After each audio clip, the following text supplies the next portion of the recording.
大家好啊！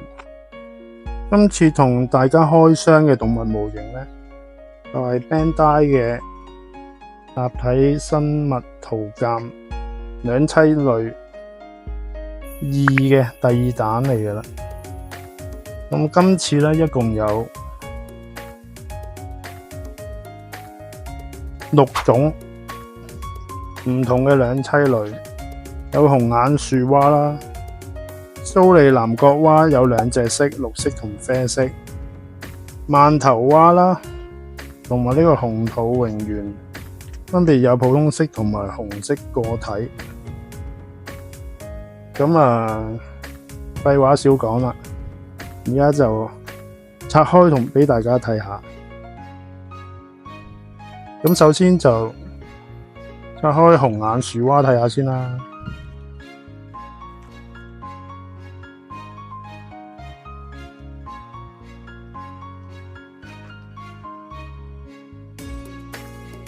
咁佢呢個系列呢，就有埋一個底座嘅，有個情景嘅底座俾埋你，就方便你 display 嘅時候呢，就好似一個雕塑咁樣咯，唔會話淨係得個扭蛋，得個動物本身咁寡咯。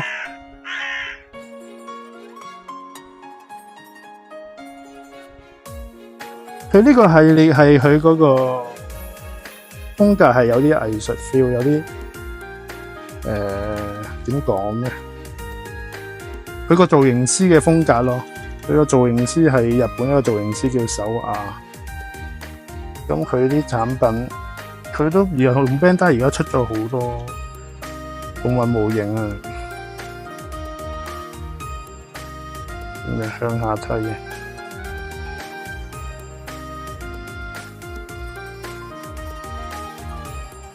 亂咗佢呢個裝咧係有啲圓，大家砌嘅時候小心啲，驚整斷啊！得啦，咁就係咁樣啦，一隻樹蛙喺一塊樹葉上邊，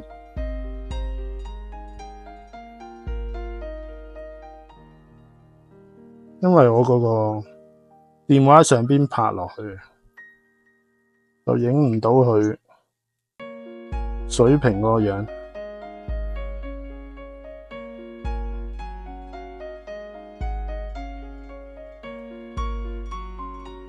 都係個尺寸大概5至6 cm 度啦。咁好啦，再開第二個款俾大家睇，我就紅色嗰啲我就揀一隻出嚟開算啦，我費事即係每一個都特登拆開，因為其實嗰個係個顏色唔同，一個造型一模一樣。咁第二個開嘅就係呢個蘇利南角蛙啦，綠色嘅，佢個底座一塊葉啦。咁另外有青蛙、一角蛙。咁其實你可以唔擺上個底座，你純粹一隻咁樣擺設都得嘅。咁我覺得擺喺塊葉度靚啲咯。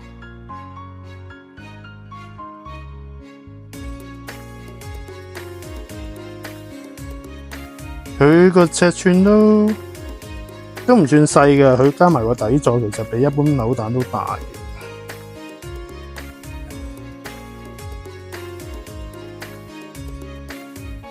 咁再開箱饅頭蛙啦，跟住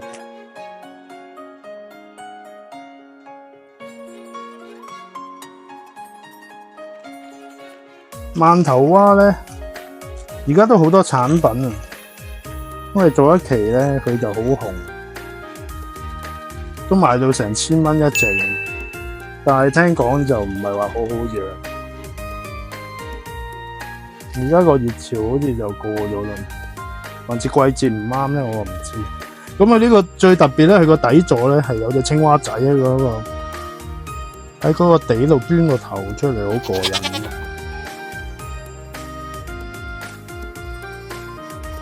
一隻大一隻細咁樣咯，呢個就冇個裝位嘅，就咁放上去，放上去咁樣。饅頭蛙，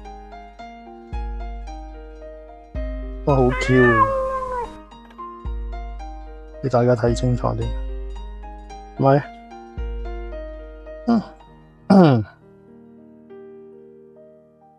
咁樣啦，一大一細，呢個饅頭蛙。最後我就揀紅福榮園啦，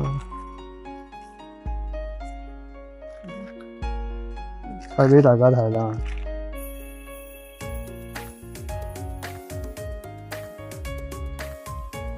成套咧呢個紅美榮園咧，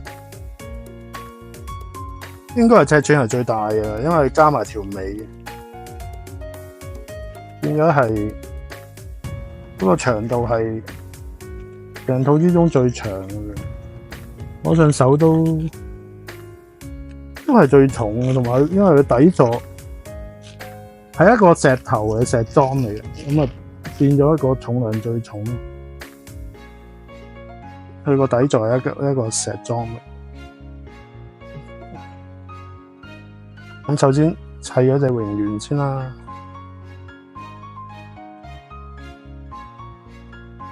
咁咪搞掂啦！嗱，你睇嗰個長度都幾長，有成9 cm 喎，9到10 cm，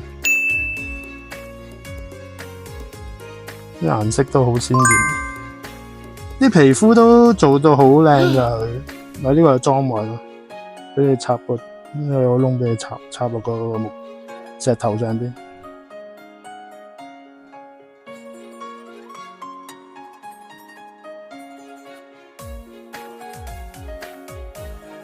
將佢擺上個石樁，就係咁樣啦。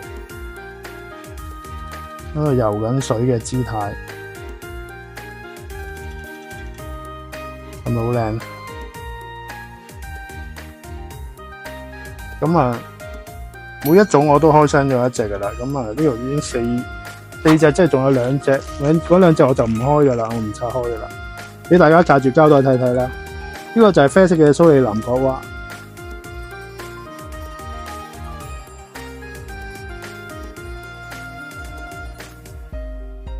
同埋仲有最後一個咧，就係紅色個體嘅呢個紅福榮園，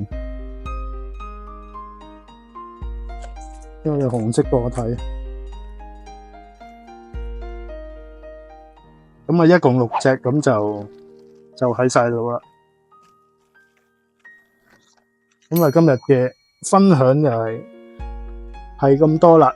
如果大家中意呢條片嘅咧，就希望大家可以撳一撳嘅手指 subscribe、like 同埋俾建設性留言，咁令到我啲片可以俾呢個 YouTube 去推俾更多人睇到嘅。咁啊，唔該晒大家。